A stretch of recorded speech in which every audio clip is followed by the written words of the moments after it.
So over 60 years ago, there's this tiny pill, right? Like something you could literally just lose in the palm of your hand, and it fundamentally reshaped the global economy. Oh, absolutely. It changed everything. Right.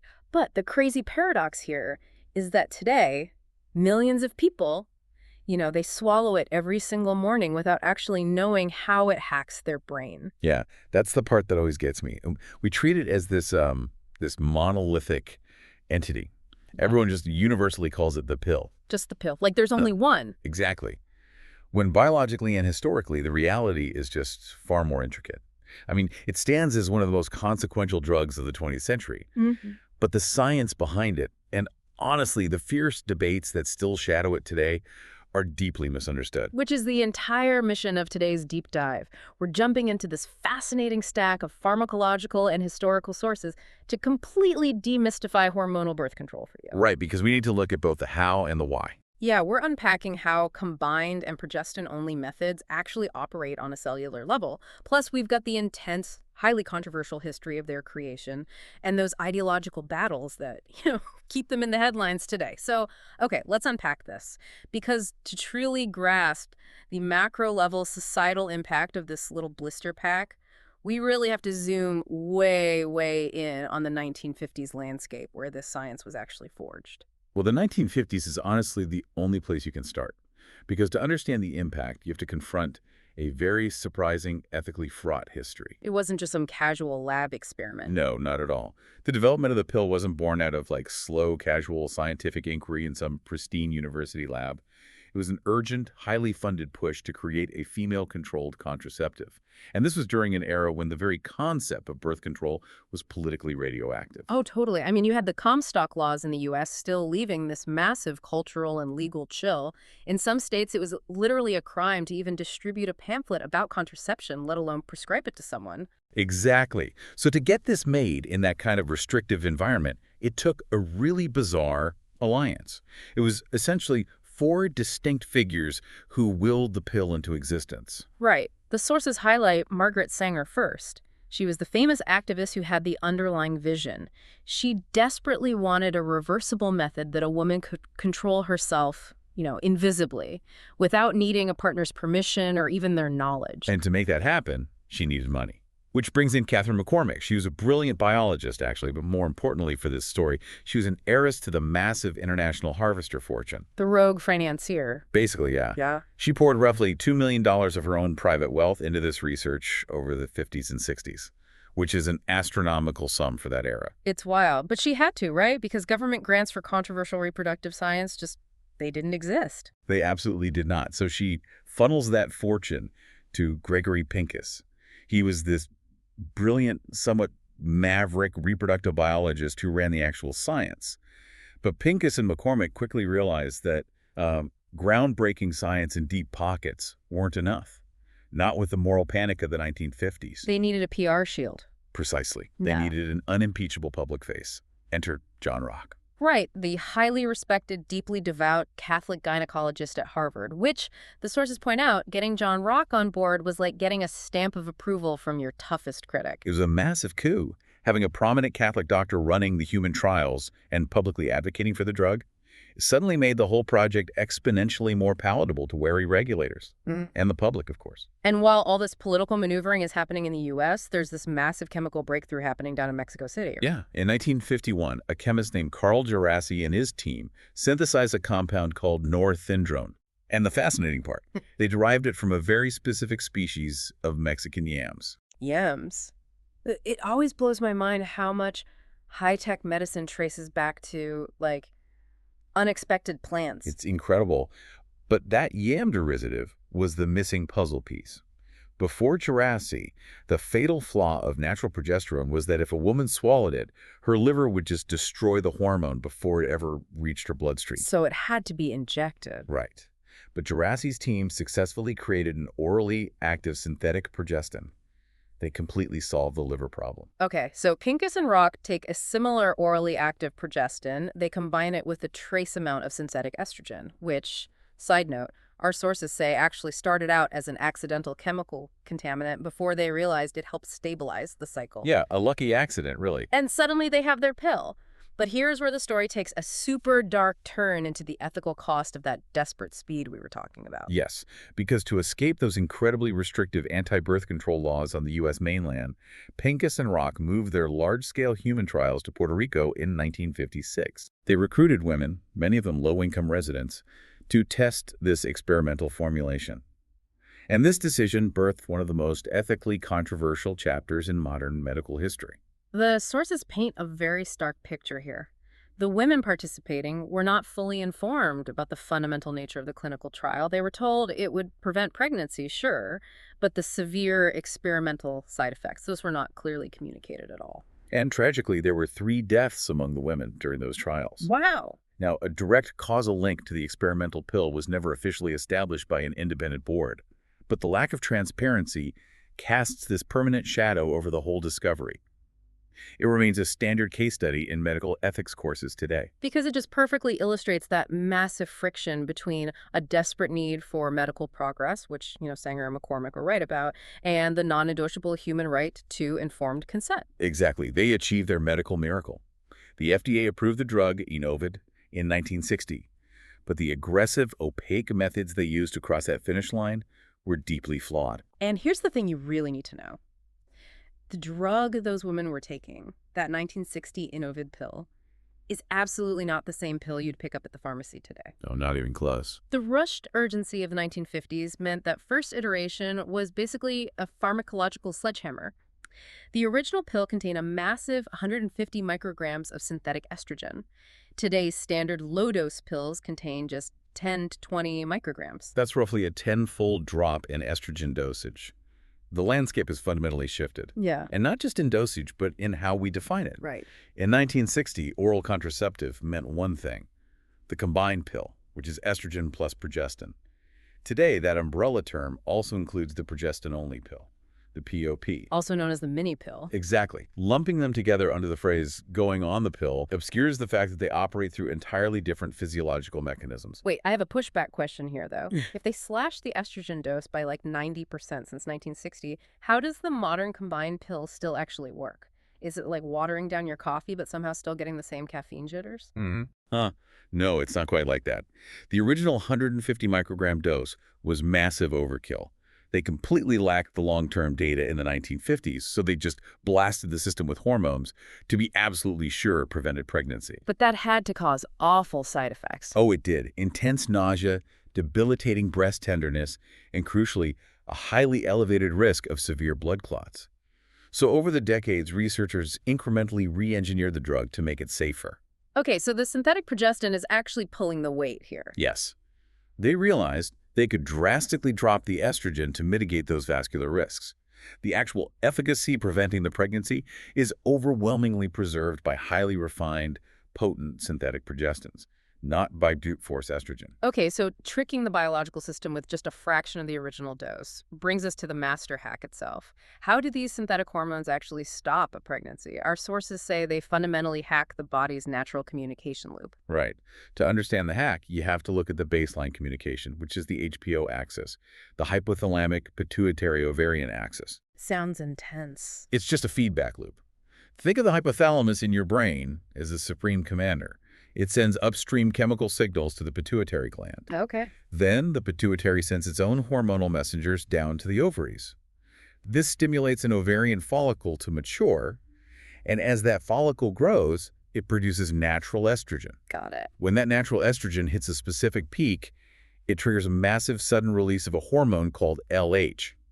That LH surge is the trigger. It physically causes ovulation, the release of the egg. I always like to visualize this whole process through the thermostat analogy. So that's a good one. Yeah, so your house has a thermostat on the wall. If you want to keep the furnace, which is the ovaries here, from kicking on, you don't break the furnace. You just blow hot air directly onto the thermostat. Exactly. The synthetic hormones in the combined pill are that hot air. The brain's thermostat reads the synthetic hormones in the blood, thinks, oh, the house is already perfectly warm, and never sends the signal to turn the furnace on. The LH surge just never happens. And with no LH surge, there is no egg released. And with no egg, there is absolutely nothing for sperm to fertilize. That ovulation suppression is the primary dominant mechanism of the combined pill. But it's not the only one, right? There are backups. Right. It employs two distinct backup systems. First, the progestin thickens the cervical mucus. It turns a normally fluid pathway into a dense physical barricade that sperm can't swim through. Sounds intense. It is. And second, it thins the endometrial lining of the uterus, making it incredible. Yeah. So the primary contraceptive effect is indeed that hostile cervical mucus barrier. It molecularly changes the mucus into an impenetrable web. But because the traditional POP relies almost entirely on that barrier, and because it thins out very quickly as the body metabolizes the daily hormone, it demands a remarkably strict timing window. Oh, right. If you take the traditional mini pill, you have to take it at the exact same time every single day. The sources mention a razor-thin 3-hour window. If you're 4 hours late, that mucus barrier degrades and the efficacy just drops sharply. Exactly. Whereas the combined pill, because it shuts down the entire ovulation command center in the brain, is a lot more forgiving if you miss your alarm. Which brings us to the human element. Biology ultimately has to interface with a sleep-deprived human who, forgets her keys, hits snooze, misses the pill window. Yes. The sources highlight this friction through the Pearl Index. It's the standard metric for contraceptive failure rates. With perfect use of the combined pill, meaning taking it exactly as directed, never missing a day, the failure rate is astonishingly low, about 0.3 pregnancies per 100 woman years. But, I mean, if you've ever meant to take a pill at 8 a.m. and suddenly realized it's 2 p.m., you represent the gap between perfect biology and typical human behavior. Factoring in real life, the typical use failure rate jumps to between 7 and 9 pregnancies. It's a nearly 30-fold gap between theoretical pharmacology and human reality. That's huge. It is. And that massive gap is the single strongest argument medical professionals have for long-acting reversible contraception, LARCs. Like IUDs and arm implants, they take the exact same underlying pharmacology and just remove the daily human error entirely. But human behavior doesn't just affect efficacy. It heavily intersects with physiological risk. Over the decades, they've developed different generations of synthetic progestins. The older ones, like levonorgestrel, carry the lowest risk of causing blood clots. Right. But newer third and fourth generation progestins, like drospirenone, which is found in heavily marketed brands like Yaz, actually double that baseline risk of blood clots. Which a doubled risk sounds terrifying, but we are still talking at a very small absolute risk. Just a few extra events per 10,000 women. True, but when millions of women take a massively prescribed drug, a doubled risk translates to real, tragic harm for thousands of patients. That's exactly what led to those billion-dollar class action lawsuits in the 2010s. And those risks compound terrifyingly when you introduce nicotine. Oh, absolutely. The sources are emphatic about the contraindications with smoking. Combining synthetic estrogen and nicotine works synergistically to drastically elevate the risk of massive heart attacks and strokes. Estrogen-containing pills are highly dangerous and strictly off-limits for smokers over 35. Which is exactly why progestin-only pills exist. They aren't just a diet version of birth control. They are a mechanistically distinct, vital alternative for patients whose baseline risks make estrogen unsafe. Exactly.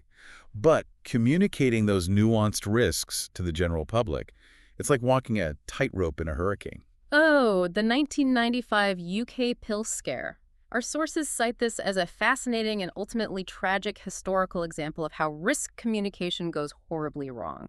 The UK government abruptly warned that those newer third-generation progestins doubled the risk of fatal blood clots. The underlying statistic was mathematically accurate, but it was blasted out to the public, completely stripped of context or absolute risk numbers. So what does this all mean? Imagine being a woman in Britain in 1995, watching the evening news, and hearing that the pill on your nightstand might kill you. Women understandably panicked. Hundreds of thousands threw their pills in the trash without having time to consult their doctors or secure a backup method. And the immediate fallout was a massive countrywide spike in unintended pregnancies and abortions over the following year. Human panic over poorly explained statistics caused significantly more acute public health harm than the drug itself ever did. It's universally taught in public health courses as a masterclass in catastrophic risk communication failure. A sensationalized safety warning, even if statistically valid, will trigger a public health crisis if it doesn't account for how humans process sudden fear. And that fear, combined with the sheer complexity of the endocrinology, means the modern landscape is just littered with misconceptions. We need to clear some of these up. First, missing one combined pill rarely causes an immediate spontaneous ovulation, right? Correct. Because the combined pill suppresses the entire HPO axis over multiple consecutive days, missing one dose isn't an instant reset button for your ovaries. The danger scales up significantly with consecutive missed pills, especially at the beginning or end of a pack, Another big myth is that taking the pill for years causes long-term infertility. which is completely false. Yeah. Large cohort studies consistently demonstrate that once the exogenous hormones are stopped, normal physiological fertility returns rapidly, usually within one to a few natural cycles, whether you're on it for 1 year or 15. But the most intense debates today aren't even about side effects or fertility myths. They center on the most culturally explosive aspect of how these pills operate. Because of those multiple backup mechanisms we discussed, hormonal contraceptives sit right in the center of fierce ideological battles, specifically about what happens if an egg actually manages to get fertilized. Analyzing this means we have to look at the pharmacology and the policy debates with a strictly impartial lens. We established the combined pill's dominant mechanism is ovulation suppression, but we also detailed that secondary backup mechanism, the thinning of the endometrial lining. Right. Various pro-life organizations argue that if an egg does release and fertilize, the pill preventing that fertilized egg from successfully implanting into the thin uterine lining constitutes an early form of abortion. But the sources also point out that mainstream reproductive physiology operates from a very different vantage point. Based on extensive ovulation tracking, the mainstream scientific consensus is that ovulation suppression is so overwhelmingly dominant that the endometrial thinning is basically a theoretical backup. Right. In their view, it's incredibly rare for it to ever be the operative mechanism in a real-world cycle. But this raises an important question, right? It's a profound ideological disagreement rooted in physiological mechanisms. Policymakers are constantly forced to grapple with these incredibly complex pharmacological nuances when drafting modern healthcare legislation. Especially today, the sources note this precise disagreement over the post-fertilization environment is a major legal flashpoint. It's heavily utilized in legislative battles over emergency contraception, and it's a huge feature in the complex litigation following the 2022 Dobbs decision. Yeah, it really is. It's just wild to step back and realize that a microscopic biological technicality, literally the backup to the backup system inside the uterus, has become the eye of a massive nationwide legal and cultural storm. It drives home why understanding the deep science matters so much. Knowing how estrogen and progestin interplay isn't just trivia. It's the exact foundational knowledge that lets informed patients and clinicians choose the right formulation based on very specific risk profiles. Yeah, whether you're a smoker, or you suffer from migraines with aura, or you're a breastfeeding parent who can't take estrogen, you require a different pharmacological answer. And that pharmacology continues to evolve right in front of us. Just in 2023, the US FDA approved Opal. It's the very first over-the-counter oral contraceptive available in the country. It's a progestin-only formulation, and its landmark approval without a prescription is the direct culmination of decades of refining safety and efficacy. Amazing. But to step back even further, there's one final, incredibly broad concept from our sources that reshapes how we view this entire field of science. Well, lay it on us. Well, we've spent this entire deep dive discussing the pill exclusively through the lens of contraception. But hormonal birth control is just one incredibly narrow application of a much broader, sprawling estrogen pharmacology. Okay, what do you mean? The exact same endocrinology, the underlying science of estrogen receptor agonism, which is basically figuring out how to perfectly forge a synthetic chemical key to fit the body's natural locks, is being deployed today in entirely different fields of life-saving medicine. So using that same chemical key to open completely different doors in the body, like what? Like modern hormone replacement therapy, HRT, which provides a crucial relief for menopausal symptoms, or selective estrogen receptor modulators, SERMs, which are foundational in aggressive breast cancer treatments, or the complex hormonal therapies utilized every day in gender-affirming care. Wow. It all relies on the exact same underlying biochemical architecture.